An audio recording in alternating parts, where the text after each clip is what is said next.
Honorable Minister Sonowal, all the dignitaries, cadets, friends, ladies and gentlemen. Today is a special day because it's the 402nd birth anniversary of one of my personal favorites and personal heroes. Because Lachit Barphukan was an extraordinary general. I would actually call him an admiral because his greatest victory actually happened on water. And I'm going to tell you the story about how he went about this, because unfortunately we do not celebrate our military heroes in the way we should, because it shows a kind of risk taker, decision maker, leader that Lachit Barphukan was. So I think I'm going to tell you the story of what actually happened in the Battle of Saraighat so that you get a sense of this. Now this is the campaign season of 1670-71. The Mughals have now become, by this point in time, the dominant. This is the high point of Mughal power.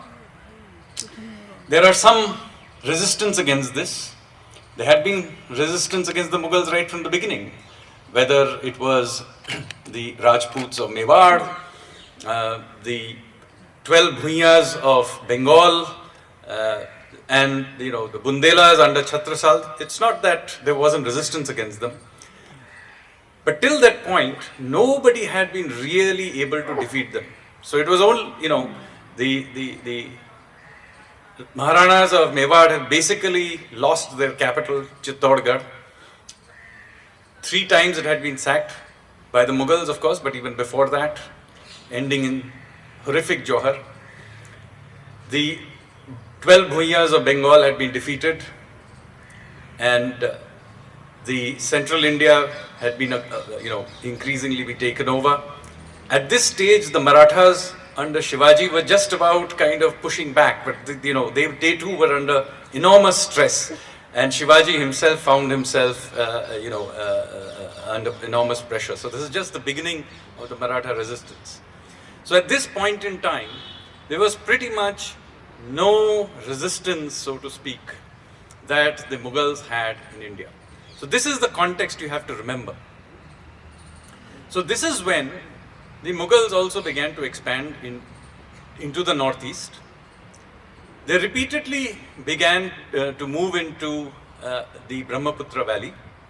The main kingdom there was the Ahom kingdom, which had been already there for several hundred years. And over the previous several hundred years, they had been repeatedly invaded by the Mughals, before that by the Turkish sultanates. In each case, they had been able to push them back, but with enormous losses. So let it not be said that it was an easy task. Each battle meant enormous losses of territory, losses of people. Sometimes they just got lucky because the Mughals got bogged down by the heavy rains and floods in the Assam valley and had to withdraw. So it was a very precarious situation that the Ahoms found themselves. And nobody really believed that they would be able to survive against a major onslaught of Mughal power. The Mughals had a much larger army. They had, of course, because their origins are in Central Asia, they were cavalry experts. By this point, they also had developed very good cannonry and guns, none of which the Ahoms had.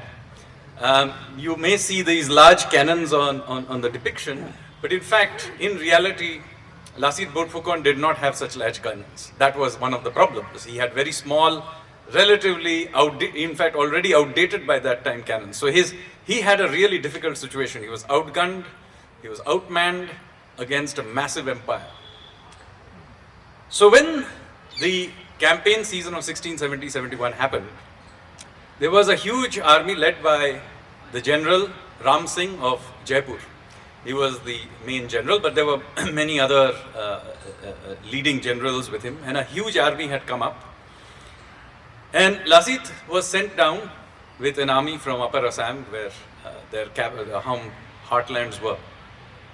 And they decided to defend themselves not far in basically the hills around Guwahati, of modern Guwahati. If you go there, there are all these hills, including the hill on which the Kamakhya temple is.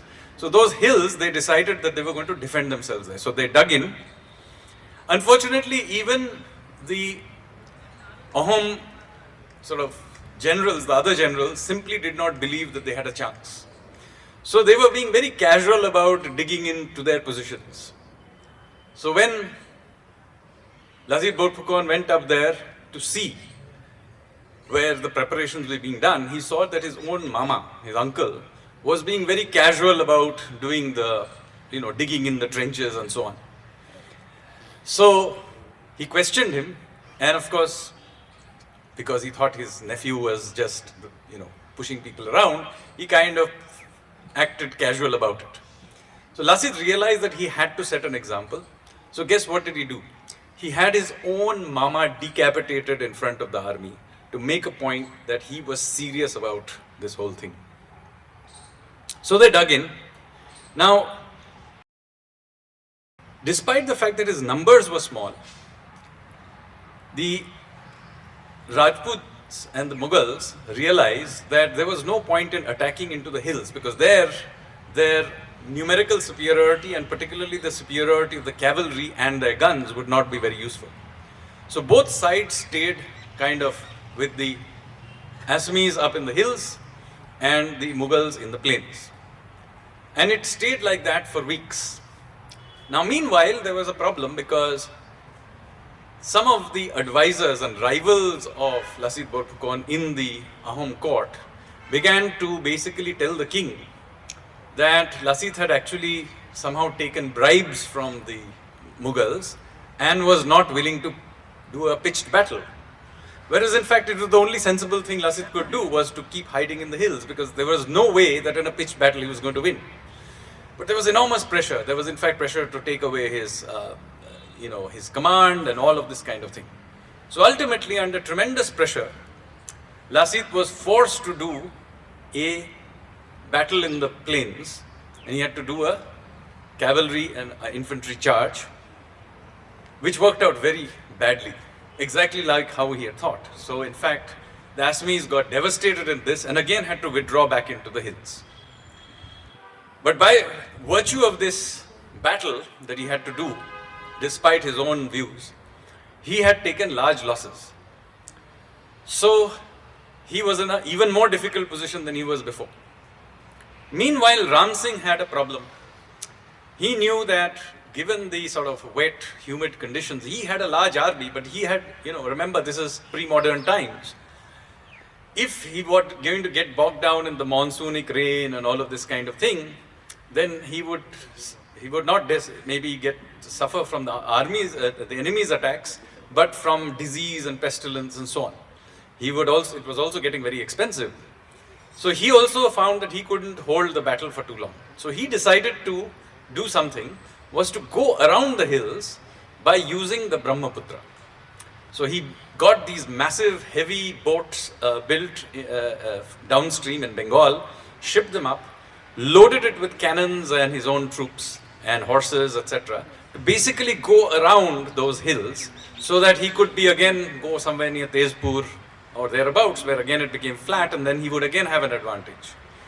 Now notice that this is precisely what Lachit Barphukan was waiting for. He organized a group of traditional Assamese war boats, and very close to Guwahati, there's a place called Saraighat. Just upriver, there was a bend in the river, so he hid his troops on these boats in a bend in the river and waited. Now notice what is the problem here. The problem is that, as you know, the Brahmaputra is not only wide, it's also a reasonably fast flowing river. And the Mughals have to essentially row against this current. So there is only limited parts of the river that they can use. They can't go right through the middle because the current is too fast. So you're rowing against the river. You cannot row very fast against the river for a very length of time. There are only parts of the river where the current is slow enough where you can row against it. Now this is precisely what Lachit knew. So what he did is he took some of his boats and he turned them into fire boats. He put lots of cotton and other things, set it on fire. And remember, the current is going to take the boats directly towards these incoming. Even where the current is slow, they are going to go directly towards it. So he then basically put these boats right in the current, and of course they flowed right into the Mughal, these large Mughal boats. Now this was really clever because essentially the Mughals were really scared of these fire boats, because remember, they are carrying heavy cannons with gunpowder. If any of them catch fire, they're going to explode. So they were in complete confusion, and they had to get stuck even further and further into one to try and avoid these fire boats. When suddenly from that bend in the river, these large numbers of fast moving Assamese boats began to appear. Now remember, at this juncture, Lachit Barphukan himself was running a very high fever. He was actually very ill. And he was watching all of this from a hill. And then when the moment came, he got himself carried down into the main, his command boat, and he also joined the fight. And so this is what happened. Essentially, you had these much larger Mughal boats with heavy cannons, but they couldn't fire at anyone except at the edges, because they were all squeezed into one place with these fire boats coming at them from every angle. And they got quickly outflanked by these fast-moving small boats, which are much, which have much fewer troops. But by virtue of getting outflanked, he completely destroyed and crushed the Mughal flotilla. It is one of the great naval battles of the world which have happened on river. There are many great naval battles in the world, but very few of them happened on a river. And so this would count as one of the great naval battles of history. And it was such a devastating defeat for the Mughals that from there on, the Mughals never quite recovered. So it is important to notice that from here on, you begin to see, for example, Aurangzeb having to go down, trying to defeat the Marathas. The Bundelas were in rebellion, the Sikhs rose in rebellion, and so on. And from there on, the Mughal Empire went into decline. And Aurangzeb essentially spent the rest of his life trying to fight off all these multiple rebellions happening against him across the country. But none of this may have been possible but for Lachit Barphukan.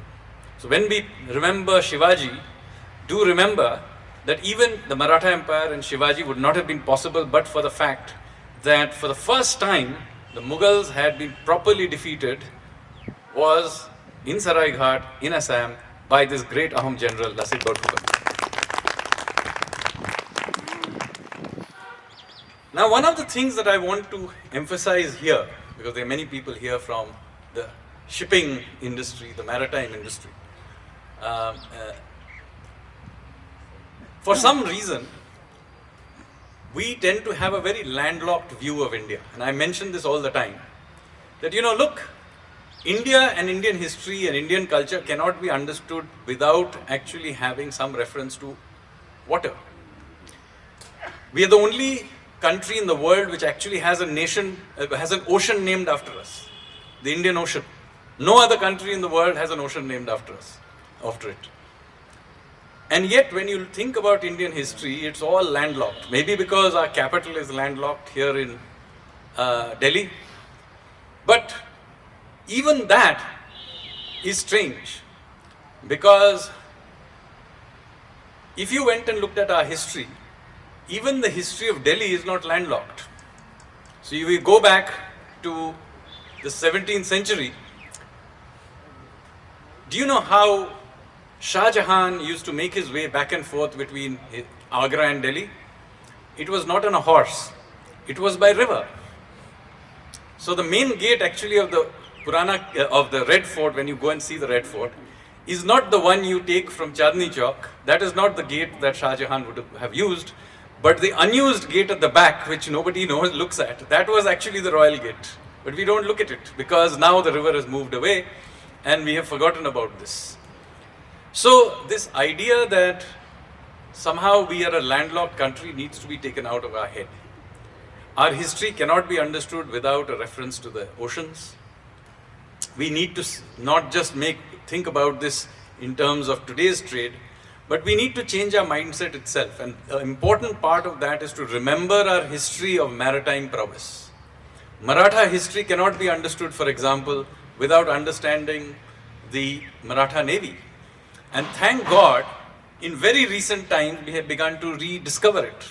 So, for example, our Navy has changed its symbol to a flag. The main symbol on it now is inspired by Shivaji's personal seal.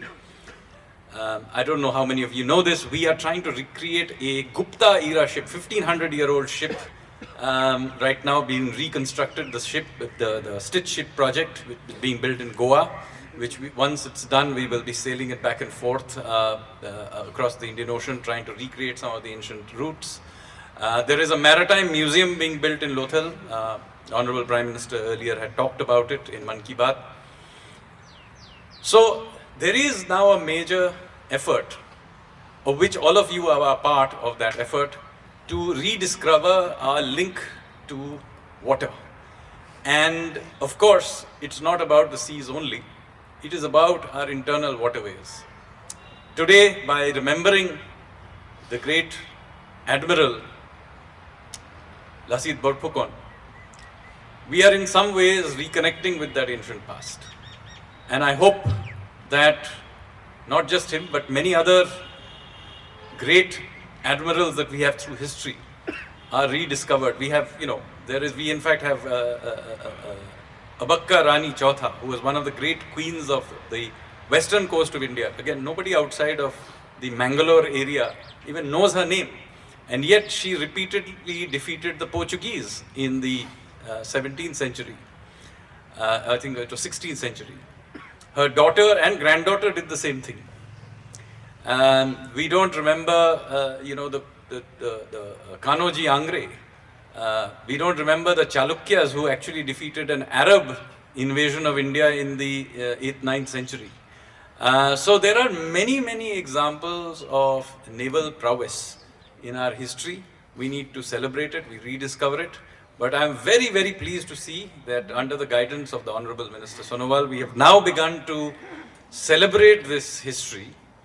And sir, let me propose that we try and build after this ship project, maybe try and build in Maratha era ship, a Galbat or a Garaib, and maybe try and recreate one of the ships from the period of Lachit Barphukan, and maybe try and sail it from Shipsagar down to Saraighat. So with your guidance, sir, I would love to do this. This will be a phenomenal project, not a very expensive one, but it would be really inspiring to be able to do this. Thank you very much.